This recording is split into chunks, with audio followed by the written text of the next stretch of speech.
Hello, welcome to my graduation vlog. ഇത് തലേദിവസമാണ് ഒരു ചെറിയ ഹെയർ വാഷൊക്കെ ചെയ്യാമെന്ന് വെച്ചു. കാരണം തലയിൽ നിറച്ച് ഡാൻഡ്രഫാണ്. അതിനുവേണ്ടി ഞാൻ വീടിൻ്റെ അടുത്ത് തന്നെയുള്ള ഒരു ബ്യൂട്ടി പാർലറിലേക്ക് വന്നേക്കാണ്. ഈ ചേച്ചിയാണ് യൂഷ്വലി എൻ്റെ ഡാൻഡ്രഫ് ട്രീറ്റ്മെൻ്റ് ഒക്കെ ചെയ്യുന്നത്. ചേച്ചി ചെയ്ത് കഴിഞ്ഞ് കഴിഞ്ഞാൽ സൂപ്പറായിരിക്കും. പിന്നെ ഞാൻ മര്യാദയ്ക്ക് നോക്കാത്ത കാരണം പിന്നെ അത് വരും. പിന്നെ മമ്മീനോടും ചേട്ടനോടും ടാറ്റ പറഞ്ഞ് ഞങ്ങൾ പോവാണ്. മമ്മിക്കും എനിക്കും അത്യാവശ്യം നല്ല പനിയുണ്ട്. അത് കാരണം മമ്മി വരുന്നില്ല. മമ്മിക്ക് ട്രാവലും കൂടെ ചെയ്താൽ അടിപൊളിയായിരിക്കും. പിന്നെ ഞങ്ങളുടെ ട്രെയിൻ വരുന്നത് 11:45-നാണ്. പക്ഷേ ഞങ്ങൾ 10 ആയപ്പോഴെങ്കിലും തൃശ്ശൂരെത്തി. പിന്നെ എനിക്ക് ഈ പനിയുള്ള സമയത്ത് യൂഷ്വലി ഇങ്ങനെ എന്തെങ്കിലും എരിവുള്ളത് കഴിക്കാൻ ഭയങ്കര ഇഷ്ടമാണ്. അപ്പോൾ അടുത്തുള്ളൊരു തട്ടുകടയിൽ കയറിയിട്ട് കുറച്ച് സാധനങ്ങളൊക്കെ ഓർഡർ ചെയ്തു. ഈ എരിവുള്ളത് കഴിക്കുമ്പോൾ പനി ഇച്ചിരി കുറഞ്ഞ പോലെ എനിക്ക് തോന്നാറുണ്ട്. ആദ്യം ഞങ്ങൾ ഒരു കാടമുട്ടയായിരുന്നു ട്രൈ ചെയ്തത്. അത് വലിയ കുഴപ്പമില്ലായിരുന്നു. പിന്നെ ഞങ്ങൾ ഒരു ചിക്കൻ 65 ഓർഡർ ചെയ്തു. As usual. പിന്നെ ഒരു മുട്ട ദോശയായിരുന്നു ഓർഡർ ചെയ്തത്. പിന്നെ ഇതിൻ്റെ ഇടയിൽ എനിക്ക് സുമി ചേച്ചീനെ ഓർമ്മ വന്നു ഇൻസ്റ്റയിലത്തെ. പക്ഷേ ഞാനല്ലത് മൊത്തം കഴിച്ചത്. തൃശ്ശൂർ വന്നു. തൃശ്ശൂർ ഈ പറഞ്ഞ പോലെ 11 മണി എപ്പോഴും ഞങ്ങളെത്തി. ഞങ്ങളുടെ ട്രെയിനാണെങ്കിൽ 11:45 12 മണി ആവുന്നതോട് കൂടെ ഉള്ളൂ. അത് കാരണം അവിടെ നിന്ന് കിട്ടാത്തൊരു ചായ, ഒരു കോഫി മറ്റേ IRCTCയുടെ കുടിച്ചായിരുന്നു. പിന്നെ പോകുന്നതും വണ്ടികളൊക്കെ നോക്കിയിരുന്നു. അങ്ങനെ രാജാറാണി പോയി. പിന്നെ അതിൻ്റെ ഇടയിൽ നല്ല മഴ പെയ്തു. ഈ മഴ കണ്ടപ്പോൾ അയ്യോ കുട എടുക്കാൻ മറന്നല്ലോ എന്ന് ആലോചിച്ചു. കാരണം ഭയങ്കര മഴ, ഒരു രക്ഷയില്ലാത്ത മഴ. ഇനി ഇത് ട്രിവാൻഡ്രത്തും കൂടി ഉണ്ടെന്ന് വെച്ച് കഴിഞ്ഞാൽ പണിവാളി. ഇടാൻ പോകുന്ന മേക്കപ്പും ഡ്രസ്സൊക്കെ കൊള്ളാവുന്നുള്ള കാര്യത്തിൽ ഉറപ്പാണ്. പിന്നെ ഞങ്ങളുടെ ട്രെയിൻ വന്നു. ഞങ്ങൾ ചെന്നൈ എഗ്മോർ ട്രെയിനിലായിരുന്നു പോയത്. യൂഷ്വലി ഞാനിത് ട്രിവാൻഡ്രത്തു നിന്ന് ഗുരുവായൂരിൽ നിന്ന് കയറാറുള്ളതാണ്. പക്ഷേ ഇവിടെ ഞങ്ങൾക്ക് കാറ് പാർക്ക് ചെയ്യണമെന്നുള്ളത് കൊണ്ട് തൃശ്ശൂരിൽ നിന്ന് കയറി. പിന്നെ രാവിലെ ഒരു 5:30 ആയപ്പോൾ അവിടെ എത്തിക്കഴിഞ്ഞു. പിന്നെയാണ് ഞാൻ റിയലൈസ് ചെയ്യുന്നത് ഇനി എപ്പോഴായിരിക്കും ഇങ്ങോട്ട് വരുന്നതെന്ന്. പിന്നെ എൻ്റെ ഫ്രണ്ടിലുള്ള കടയിൽ നിന്ന് ഡാഡി ഒരു ചായയൊക്കെ കയറി കുടിച്ചായിരുന്നു. എനിക്ക് പിന്നെ ഉറക്കം കളയാൻ താല്പര്യമില്ലാത്തതുകൊണ്ട് അതൊന്നും ഞാൻ ചെയ്തില്ല. പിന്നെ നോക്കിയപ്പോഴാണ് അവിടെ ഒരു തുള്ളി വെള്ളമില്ല. മഴയോ അതെന്താണെന്ന് ചോദിക്കുന്ന അവസ്ഥയിലായിരുന്നു അവിടുത്തെ ഭൂമിയൊക്കെ. ഭയങ്കര വറ്റി വരണ്ട്. ഞങ്ങൾ ഒരു സ്ഥലത്ത് സ്റ്റേ ചെയ്യണമായിരുന്നു. അപ്പോൾ അതിന് വേണ്ടി ആര്യനിവാസിൽ ആദ്യം പോയി. പക്ഷേ അവിടെ ഒരു 3-4 സ്ഥലത്ത് കയറിയിട്ടും എല്ലായിടത്തും ഫുൾ ബുക്കിംഗ് ആയിരുന്നു. ഒന്നിലും സീറ്റില്ല. പിന്നെ ഞങ്ങൾക്ക് ലാസ്റ്റ് ഒരു നോൺ AC റൂമൊക്കെയാണ് കിട്ടിയത്. കുഴപ്പമില്ല, എന്തായാലും കിട്ടിയല്ലോ. കാണുന്ന എലീസ ഇൻ്റർനാഷണലായിരുന്നു ഞങ്ങളുടെ സ്റ്റേ. പിന്നെ അതിൻ്റെ ഫ്രണ്ടിൽ തന്നെയുള്ള ഒരു സ്ഥലത്ത് നിന്ന് ബ്രേക്ക്ഫാസ്റ്റ് കഴിച്ചു. ഞാൻ കുറച്ച് നേരം കിടന്ന് ഉറങ്ങിയായിരുന്നു കേട്ടോ അതിന് മുൻപ്. പിന്നെ പനിയൊക്കെ ഉള്ളതുകൊണ്ട് ഒരു പാരസെറ്റമോളും കൂടി കഴിച്ചായിരുന്നു. പിന്നെ ഈ 2 ബാഗുള്ള സാധനങ്ങൾ എനിക്ക് വേണ്ടി കൊണ്ടുവന്ന് വെക്കുന്നതാണ്. എൻ്റെ ഒരു ഷർട്ടും ഒരു പാൻറ്റിനുള്ള സ്പേസ് വെച്ച് ബാക്കിയൊക്കെ എൻ്റെ സാധനങ്ങളാണ്. അപ്പോൾ ഇതൊക്കെയാണ് നമ്മുടെ ചെറിയ മേക്കപ്പ് എന്ന് പറഞ്ഞാൽ ഞാൻ തന്നെ ചെയ്യുന്നത്. വലിയധികം ഒന്നും ഇല്ല, എന്നാലും ഇതൊക്കെ ഉണ്ട്. മോയ്സ്ചറൈസർ, പിന്നെ സ്വിസ് ബ്യൂട്ടിയുടെ പ്രൈമർ, സ്വിസ് ബ്യൂട്ടിയുടെ തന്നെ air brush, eyeshadow palette, compact lipstick, lip liner, mascara, setting spray, ഇത്രയൊക്കെ ഉള്ളൂ. അപ്പോൾ ഇവിടെ നിന്നാണ് നമ്മൾ തുടങ്ങുന്നത്. 10 മിനിറ്റോടെ തന്നെ ചെയ്തായിരുന്നു കേട്ടോ. ഇതൊക്കെയാണ് എൻ്റെ സാരിയും ബ്ലൗസൊക്കെ. ഇത് നമ്മൾ കല്യാണിനാണ് വാങ്ങിച്ചിട്ടുള്ളത്. പിന്നെ എൻ്റെ തന്നെ വകയായിട്ടുള്ള ഒരു ചെറിയ മേക്കപ്പാണ് ഇപ്പോൾ കാണാൻ പോകുന്നത്. എന്താവോ എന്തോ, എനിക്ക് വലിയൊരു പിടുത്തൊന്നും ഇല്ലെങ്കിലും ചെയ്ത് നോക്കന്നെ. അങ്ങനെ മോയ്സ്ചറൈസർ ഇട്ടു, പ്രൈമർ ഇട്ടു. ഇതാണ് എയർ ബ്രഷ് മേക്കപ്പ്. ഇത് എനിക്ക് ഭയങ്കര ഇഷ്ടമാണ്. പക്ഷേ എല്ലാ സ്കിൻ ടോണിനും ഓക്കെ ആണോ എന്ന് എനിക്കറിയില്ല. എനിക്ക് ഓക്കെ ആവാറുണ്ട്, എനിക്ക് മമ്മിക്കും ഓക്കെ ആവാറുണ്ട്. പിന്നെ ഞാൻ ആദ്യമായിട്ടാണ് ഈ ഐഷാഡോ പാലറ്റ് യൂസ് ചെയ്യുന്നത്. എനിക്കെങ്ങനെയാവുമെന്ന് വലിയ പിടുത്തില്ല, എന്നാലും ഫുൾ കോൺഫിഡൻസ്. പിന്നെ ബ്ലഷൊക്കെ ഇട്ടു. ബ്ലഷും ഞാനിങ്ങനെ അധികം യൂസ് ചെയ്യാറില്ല. പിന്നെ ഇത് പുതിയ ലിപ്സ്റ്റിക്കാണ്. എനിക്ക് പേടിയുണ്ടായിരുന്നു എന്താവും, ബട്ട് ഇറ്റ് വാസ് ഓക്കെ. നല്ല കളറായിരുന്നു. സ്വിസ് ബ്യൂട്ടിയുടെ തന്നെയാണ്, മൂഫി ബ്രൗൺ എന്നായിരുന്നു പേര്. കുഴപ്പമില്ല, നല്ല ഷെയ്ഡാണ്. പിന്നെ നമ്മുടെ sari already ready to wear ആയിരുന്നു. ബിക്കോസ് എനിക്കും മമ്മിക്കും നല്ല ഉറപ്പുണ്ടായിരുന്നു ഞങ്ങൾക്ക് 2 പേർക്കും സാരി എനിക്ക് ഉടുക്കാനും മമ്മിക്ക് ഉടുപ്പിക്കാനും അറിയത്തില്ലായിരുന്നു. അപ്പോൾ ആദ്യമേ അതൊക്കെ സെറ്റ് ചെയ്തായിരുന്നു. മമ്മിക്ക് വരാൻ പറ്റിയില്ല, അത് കാരണം ഇച്ചിരി കൂടി എളുപ്പമായി. സിമ്പിൾ. അതായത് കല്യാണിന് സാരി എടുത്തു. അത് കഴിഞ്ഞ് ആ ചേച്ചീനോട് പറഞ്ഞിട്ട് സ്റ്റിച്ചിങ് സെൻറ്ററിൽ പോയിട്ട് അത് റെഡി ടു വെയർ ആക്കി.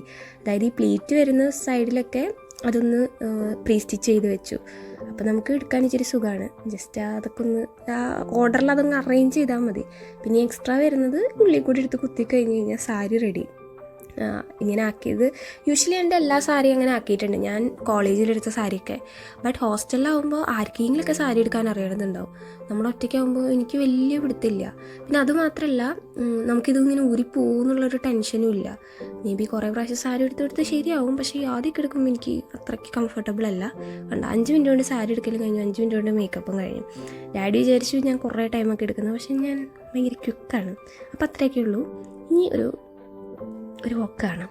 എന്തായാലും ഇത്രയ്ക്ക് ഒരുങ്ങിയതൊക്കെ അല്ലേ. That's it. എൻ്റെ ലുക്കൊക്കെ എങ്ങനെയുണ്ടെന്ന് പറയണേ. ഒരു ടിയാരിയും വെച്ചിട്ടുണ്ട്, ഒരു മാലയും ഇട്ടിട്ടുണ്ട്, വേറെ കാര്യങ്ങളൊന്നുമില്ല. ബാക്കിയൊക്കെ ചെയ്തതൊക്കെ തന്നെ. പിന്നെ ഞങ്ങൾ ഊബറിന് വേണ്ടി വെയിറ്റ് ചെയ്യാണ്. ഞാനും ഡാഡിയും.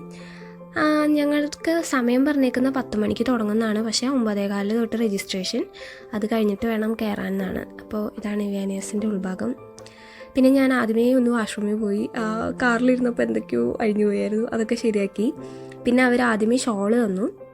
നമുക്ക് തൊപ്പിയും കൗണും പിന്നെ കാറ്റും കാര്യങ്ങളൊന്നുമില്ല. എന്താ പറയുക, ഇത് മാത്രമേ, ഈ ഷോള് മാത്രമേ ഉള്ളൂ. പിന്നെ ഞാൻ വന്നപ്പോൾ വേറെ ആരും ഉണ്ടായിരുന്നില്ല. അങ്ങനെ കുറേ നേരം കഴിഞ്ഞിട്ടാണ് അവരൊക്കെ വന്നത്. And finally this is the time. Here it.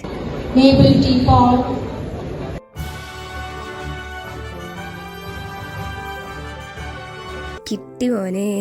അങ്ങനെ അത് വാങ്ങിച്ചു കഴിഞ്ഞപ്പോൾ പിന്നെ ഞങ്ങൾ റോൾ നമ്പർ വൈസ് ഇരുന്ന് ഞങ്ങളൊക്കെ ചിന്നിച്ചെതറി ഫ്രണ്ട്സിൻ്റെ കൂട്ടത്തിലായി. പിന്നെ ഞാൻ ഇവർക്കൊക്കെ മറ്റേ റെസിൻ്റെ സംഭവം ഉണ്ടാക്കി കൊണ്ടുവന്നിട്ടുണ്ടായിരുന്നു. എൻ്റെ റെസിൻ്റെ പ്ലേലിസ്റ്റ് നോക്കിക്കഴിഞ്ഞ് കഴിഞ്ഞാൽ കാണാൻ പറ്റും. അതൊക്കെ എല്ലാവർക്കും കൊടുത്തു. ആ ബ്ലൂ കവറും ഞാൻ തന്നെ ഉണ്ടാക്കിയതാണ്. 4 year നോട്ടീസ്. ഇനി ഇവരൊക്കെ എപ്പോഴാണ് കാണാമല്ലേ, തമ്പുരാനറിയാം. ഞങ്ങളുടെ സാർ ഇങ്ങനെ ഫെയർവെല്ലിന് പറയുന്നുണ്ടായിരുന്നു, ലൈക്ക് ഇനി ലൈഫിൽ ഇവരൊക്കെ ചിലപ്പോൾ 1 അല്ലെങ്കിൽ 2 പ്രാവശ്യമേ കാണാൻ പോകുന്നുള്ളൂ. ലൈക്ക് നമ്മളൊപ്പം പഠിച്ചവർ. സംഭവം സത്യമാണ്. ഞാൻ 10ാം ക്ലാസ്സിലും +2 പഠിച്ചവരെ പിന്നെ കണ്ടിട്ടുണ്ടോ എന്ന് പോലും എനിക്കറിയില്ല. ഇവരൊക്കെ ഇനി എപ്പോൾ കാണുമോ കാണില്ലേന്ന് തമ്പുരാനറിയാം. എന്തായാലും എൻ്റെ ഒരു മെമ്മറിക്ക് വേണ്ടി ഞാനിതൊക്കെ കൊടുത്തിട്ടുണ്ട്. എല്ലാവരും സൂക്ഷിച്ചെടുത്ത് വെക്കണം, എൻ്റെ ഒരു റിക്വസ്റ്റാണ്. പിന്നെ വീഡിയോസും ഞാൻ മറ്റേ പ്ലേലിസ്റ്റിൽ ഇട്ടിട്ടുണ്ട്. ഞാൻ ഉണ്ടാക്കുന്ന വീഡിയോസൊക്കെ അതൊക്കെ മെല്ലെ മെല്ലെ വരും, അതൊക്കെ കാണാം. അപ്പോൾ ഇതാണ് അൻസു, ബിജ്ന, അദ്നാൻ, ഫയാസ്, അജിൻ, ഐവിൻ ആൻഡ് ഗായു. എൻ്റെ സിവിൽ ഗാങ് എന്ന് പറയാൻ ഇവരൊക്കെയാണ് യൂഷ്വലി. അല്ല, ഇവരൊക്കെ ഹോസ്റ്റലേഴ്സാണ്. ഫയാസ് വെച്ച്. ഫയാസ് എൻ്റെ ബെഞ്ച്മേറ്റും കൂടിയാണ്. ഫയാസ് ആൻഡ് ഗായു.